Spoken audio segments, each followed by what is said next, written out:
Bangla S2 চ্যানেলের সাপোর্টের জন্য সাবস্ক্রাইব করুন এবং পাশে থাকা বেল আইকনটি টাচ করে অন করে দিন, যাতে আপনার প্রয়োজনীয় ভিডিওগুলোর নোটিফিকেশন সবার আগে আপনার কাছে পৌঁছায়। নমস্কার বন্ধুরা, ওয়েস্ট বেঙ্গল পুলিশের আন্ডারে আবগারি দপ্তরের ছেলে এবং মেয়ে রিক্রুটমেন্টের একটি নোটিফিকেশন প্রকাশিত হয়েছে। আজ থেকে ফর্ম ফিল আপ শুরু হবে। একটি বড় সংখ্যক ভ্যাকেন্সি এখানে রয়েছে, মোটামুটি 3000 শূন্যপদের একটি রিক্রুটমেন্ট হতে চলেছে। আপনারা দেখতেই পাচ্ছেন যেখানে 3000 শূন্যপদ রয়েছে। দেখেন এখানে জেনারেলদের কোঠা রয়েছে 1170, জেনারেল ইসিদের জন্য রয়েছে 480, শিডিউল কাস্টদের জন্য রয়েছে 450। আপনারা ভিডিওটি পুশ করে আপনাদের যে ক্যাটাগরি, সেই ক্যাটাগরি অনুযায়ী আপনাদের ভ্যাকেন্সি কত রয়েছে সেটি দেখে নিতে পারেন। চলুন আমরা দেখে নিই টার্ম অ্যান্ড কন্ডিশনগুলি কী কী রয়েছে। দেখেন, আপনাকে ইন্ডিয়ান সিটিজেন হতে হবে, অর্থাৎ ভারতীয় নাগরিক হতে হবে। আপনাদের বয়স হতে হবে 18 থেকে 27 বছরের মধ্যে। এক্ষেত্রে সরকারি নিয়ম অনুযায়ী এসসি এবং এসটিদের 5 বছর এবং ওবিসিদের 3 বছরের ছাড় দেওয়ার কথা বলা হয়েছে। এখানে আপনাদের বয়স নির্ধারিত হবে 1/1/2019 এই হিসেবে।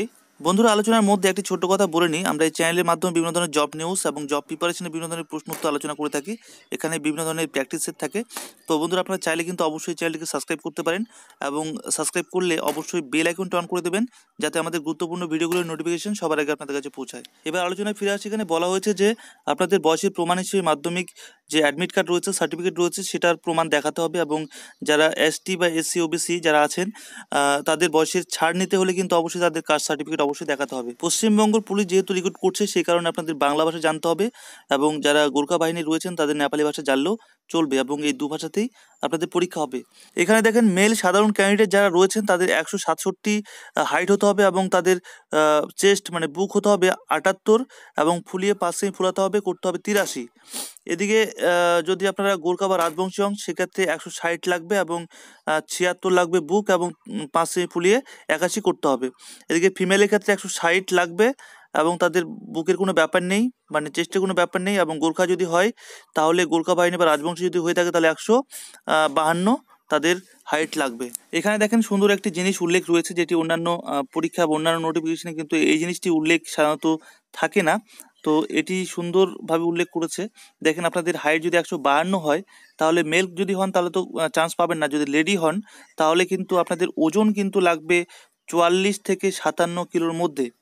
এখানে পরপর উল্লেখ করা আছে, আপনারা ভিডিওটি হোল্ড করে কিন্তু দেখে নিতে পারেন। এখানে দেখেন 160-এ অবশ্যই মানে যারা গোর্খা বাহিনী আছেন তারা কিন্তু অবশ্যই চান্স পাবেন এবং তাদের 52 থেকে 65 কিলো কিন্তু ওজন লাগবে। তো আপনারা কিন্তু এই ব্যাপারগুলি অবশ্যই ভিডিওটি হোল্ড করে কিন্তু দেখে নিতে পারেন। এখানে পরপর সাজানো রয়েছে। এটা পিএমটি গেল। এবার পিইটির জন্য আপনাদের যেটা রয়েছে, এখানে 1600 মিটার দৌড় কিন্তু 6.5 মিনিট অর্থাৎ 6 মিনিট 30 সেকেন্ডের মধ্যে কমপ্লিট করতে হবে যারা মেল ক্যান্ডিডেট রয়েছেন। এবং লেডি প্রার্থীদের জন্য এখানে 400 মিটার দৌড়ের কথা বলা হয়েছে, 2 মিনিটে কভার করতে হবে 400 মিটার দৌড়। এই রিক্রুটমেন্টের জন্য প্রথমে আপনাদের প্রিলিমিনারি পরীক্ষা হবে। সেই প্রিলিমিনারি পরীক্ষায় 100 নম্বরের মধ্যে প্রশ্ন থাকবে মাল্টিপল চয়েস এবং সেখানে আপনাদের বাংলা টেস্টের জন্য 50 নম্বর থাকবে এবং জেনারেল অ্যাওয়ারনেস ও রিজনিংয়ের জন্য থাকবে 50 নম্বর। এখানে দেখেন আরেকটি বিষয় লক্ষণীয়, এখানে 1/4 হিসেবে কিন্তু আপনাদের নেগেটিভ মার্ক কিন্তু থাকছে, অর্থাৎ 4টি ভুল প্রশ্নের উত্তরে কিন্তু আপনাদের 1 নম্বর কিন্তু কাটা যাবে। এই প্রিলিমিনারি পরীক্ষা পাস করার পর আপনাদের পিএমটি এবং পিইটির জন্য ডাকা হবে, অর্থাৎ মাঠের জন্য ডাকা হবে। সেখানে পাস করার পর আপনাদের 90-এর মধ্যে একটি মেইন পরীক্ষা হবে, রিটেন টেস্ট। সেখানে আপনাদের যে কোশ্চেনগুলো থাকবে, এখানে দেখেন প্রথমত 30 নম্বরে থাকবে জেনারেল অ্যাওয়ারনেস এবং জেনারেল নলেজ। ইংলিশ থাকবে 30 নম্বর এবং এলিমেন্টারি ম্যাথামেটিক্স মাধ্যমিক লেভেলে থাকবে 20 নম্বর, অর্থাৎ অঙ্ক থাকবে 20 নম্বর এবং রিজনিং থাকবে 10 নম্বর। এখানে উল্লেখ্য, আমাদের চ্যানেলে রিজনিংয়ের মোটামুটি 3 থেকে 4টি পার্ট রয়েছে এবং সেটি বর্তমানে বন্ধ ছিল।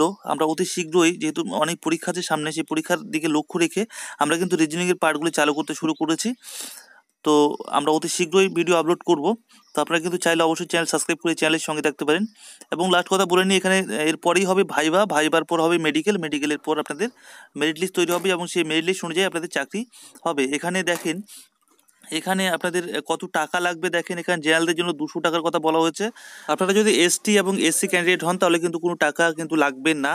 আজ থেকে অর্থাৎ 11ই মার্চ থেকে ফর্ম ফিল আপ শুরু হয়েছে এবং ফর্ম ফিল আপ চলবে 4ই এপ্রিল পর্যন্ত।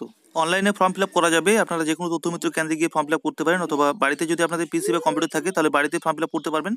তো বন্ধুরা, ভিডিওটি লাইক করবেন, আপনাদের বন্ধু বান্ধবের মধ্যে শেয়ার করবেন আর সর্বোপরি আমাদের এই চ্যানেলটিকে সাবস্ক্রাইব করে অবশ্যই চ্যানেলের সঙ্গে থাকবেন। আর যদি মনে কোনো প্রশ্ন থাকে তাহলে অবশ্যই কমেন্ট করবেন। তো বন্ধুরা, সবাই ভালো থাকবেন, সুস্থ থাকবেন। Thank you for watching.